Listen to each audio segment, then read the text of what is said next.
제가 며칠 전에 노무현 김정일 간에 수차례 통화가 있었다. 한라인 전화가 있어가지고 그래서 수시로 통화로 남북 간의 현안을 논의했다라는 김만복 전 노무현 정권 당시의 국정원장에 대해서 어떻게 저런 일이 있을 수 있었는가 하고 크게 비판한 적이 있습니다.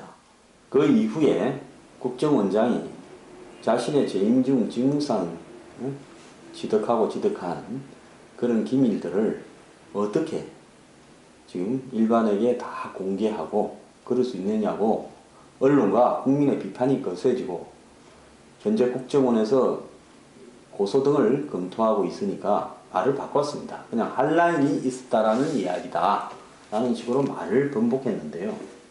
이분은요 국정원장 재직 중에부터 수차례 말로 여러가지 문제를 빚은 사람입니다. 행동도 경솔한 점이 많았습니다. 이 정치 관련 논란에 대해서는 국정원장에 있으면서 본인이 2008년 총선에 출마하려고 그러는지 지역 자기 고향 기장에 각종 행사에 화환도 보내고 그 다음에 거기에 동문회록 등에 자기 전화번호도 공개했다가 비판을 받았고요. 그 다음에 여러분들이 2007년 8월에 아프간에서 이 기독교 선교단 일부가 납치됐지 않습니까? 그걸 구출하는 과정에서도 본인이 직접 가서 선글라스맨을 대동하고 기자회견, 그 다음에 비행기 등에서 자신의 업적을 과시하면서 정보기관 요원을 노출시킨 부분에 대해서 또 비판을 받았습니다. 어떤 이 정보기관의 수장은 그 요원이나 자신이 대외적으로 노출이 되고 어떤 일을 자기가 했다고 홍보하는 일에 나서서는 안 되는 거죠. 엄지에서 양지를 지향한다는 것이 그 모토 아닙니까? 그리고 대선 전날에는 그 한두 달 전에 왔다 간 김양근을 만나러 굳이 또 방북을 했습니다. 그래서 이명박이 이긴다라고 브리핑을 해줬다. 라고 하고 그 브리핑한 이 자신의 그 대화록을 또 언론에 공개했다가 국정원장을 정권이 바뀌어서 새로 임명되기도 전에 조기 사표 수리되었습니다. 또 2011년에는 세카이라는 일본의 잡지에 2007년 10월 노무현 대통령과 방북했을 때 해주 공업단지 등을 만들기로 했다라는 제안했다는 그런 어떤 기밀을 또 누설해서 기소유예 처분을 받았고요. 양지에 국정원 직원 전직 직원들로 이루어진 그 모임에 회원 자격도 박탈했다가 최근 회복된 걸로 알려졌습니다. 근데 이번에 남북 한라인까지 공개했습니다. 이분이 아마 이번에 책을 냈는데 그 책 내용을 홍보하다가 이렇게 한 것 같은데요. 이분은 끊임없이 정치를 하려고, 국회의원에 출마하려고 생각하고 있는 것 같고, 그럼으로써 이런 일을 반복해오고 있는 것 같은데, 자, 노무현 전 대통령과 김정일 위원장이 직통전화로 수시로 통화를 해서 의견을 나누었다면 이것은 보통 문제가 아닌 겁니다. 그야말로 수사를 해야 될 문제일 수도 있습니다.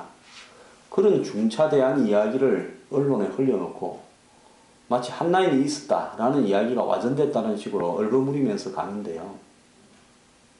자, 이분은 6.15 남북정상회담 합의문도 빈 껍데기라는 김정일의 이야기도 그대로 소개했습니다. 자, 국정원장까지 지낸 사람, 이분은요 서울대 아마 법대를 나와가지고 국정원의 평직원에서 국정원장까지 올라간 분입니다. 입지전적인 인물이죠. 자, 평직원으로 들어가서 국정원장까지 올라갔으면 거기에서 뭘 더 바랍니까? 자기 인생에서 할 수 있는 걸 다 했지 않습니까? 남은 시간은 그냥 조용히 국가에 도움이 되는 책이나 쓰든지 하면서 사는 것이 맞죠. 그런 어떤 전직 국정원장이 정치를 하겠다고 나서면서 저렇게 말로서 설화를 일으키고 또 기밀들을 누설하고 더 나아가서 사실 여부인가에 대해서 논란까지 벌어지고, 만약에 노무현 전 대통령이 김정일과 수시로 통화했다면 이건 보통 문제가 아닙니다. 남북 간의 한라인도요 그야말로 꼭 필요한 일에 있어서 서로 간에 전달하는 용도로 써야지 저렇게 수시로 통화했다면 그것은 수사 대상인 겁니다. 자, 이왕에 말이 나온 김에요. 이거 김만복 전 원장의 말에 진위도 저는 좀 가려져야 된다고 봅니다. 그렇지 않습니까? 이 사람의 행동이 문제가 있는 것도 문제지만은, 그렇지만 이 사람의 행동에 대한 문제보다도 이 사람이 오히려 감추어졌던 어떤 사실을 가벼운 행동 때문에 공개한 것이 진실일 수도 있습니다. 그런 문제들에 대해서 이번에 한번 꼭 가렸어요. 과연 진실이 뭔가? 왜 2007년 대선을 앞두고 그렇게 남북 간에 복잡한 일들이 많았는가? 뭐하러 대선 전날 올라가고 김양근이는 그 한 달 전에 또 별도로 내려오고 10월 초에 만난 사람들끼리 왜 그리 뒤에 왔다 갔다 했는지, 그 목적이 무엇인지, 뭔 글을 하려 했는지 한번 확인해 볼 필요가 있다고 봅니다.